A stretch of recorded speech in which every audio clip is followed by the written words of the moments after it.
Yo do'stlar, siz eng mashhur Real MMA kanaldasiz. Bu kanalda so'nggi MMA va boks yangiliklari birinchilardan bo'lib sizlarga uzatilinadi. Obuna bo'lib qo'yishni unutmang. Biz boshladik.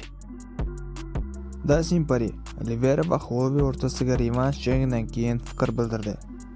Bu to'liq hukmronlik edi.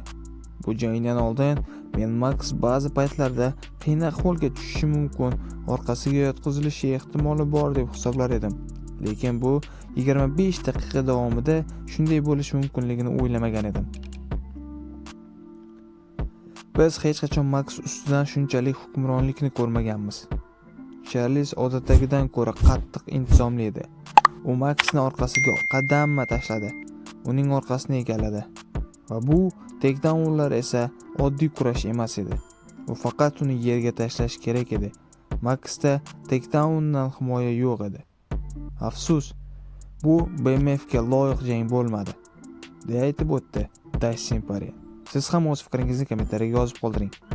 Bilamiz, Oq uy turniridagi ikkita mega jang so'nggi daqiqada bekor bo'lgani aniq bo'ldi.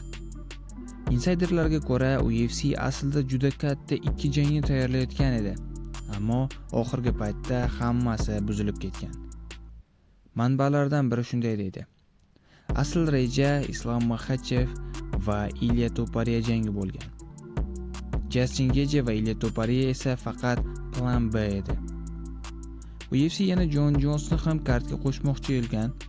U Alex Pereiraga qarshi jang qilishi mumkin edi, ammo oxir-oqibat Jon Jons jarohat sababli chiqib ketdi. Islam Makhachev ham qo'lidan jarohat oldi.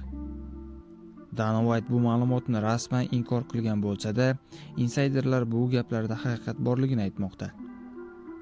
Natijada muxlislar quyidagi ikki super jangni ko'ra olmadi. Ya'ni Islam Makhachev, Ilya Topuria, Jon Jons va Alex Pereira. Agar bu janglar bo'lganida ehtimol UFC tarixidagi eng katta kartlardan biri bo'lishi mumkin edi do'stlar. Bilamiz. Afsuski Dana White buni qila olmadi. Siz nima deb o'ylaysiz do'stlar? Agar bu jang bo'lganda kimning, qaysi bir jangchining imkoniyati ko'ra ko'proq? O'z fikringizni kommentariyga yozib qoldiring. Asosiy xabarlardan biri yarim o'rta vazn toifasida WBA kamari uchun majburiy da'vogar Shahram G'iyosov amaldagi chempion Ronald Romero haqida gapirdi. Men o'z imkoniyatimni kutyapman. Mana deyarli 3 yildan beri majburiy da'vogarman, lekin u hali ham rozi bo'lgani yo'q.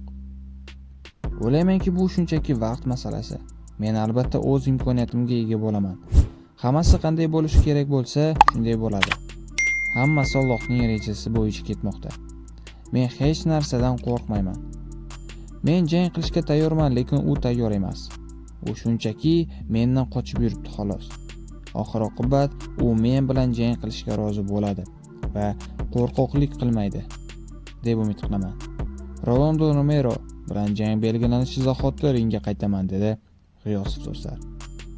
Bilamiz do'stlar, rostdan ham Shahram G'iyosov 3 yildan beri kamarga da'vogar, lekin biron marta ham kamarga jang qilmagan.